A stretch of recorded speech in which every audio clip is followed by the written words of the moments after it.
Hey guys, you want a quick tip on adhesion problems with your printers? So I use Bambu printers, but anyway, I'm going to show you a trick on how to maximize your glue and not worrying about fingerprints. Check this out.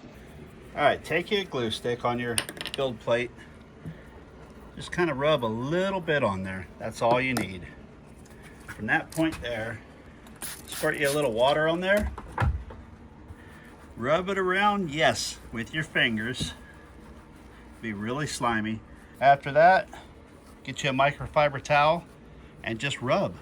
Rub it in circles. You'll see it start to haze over everywhere.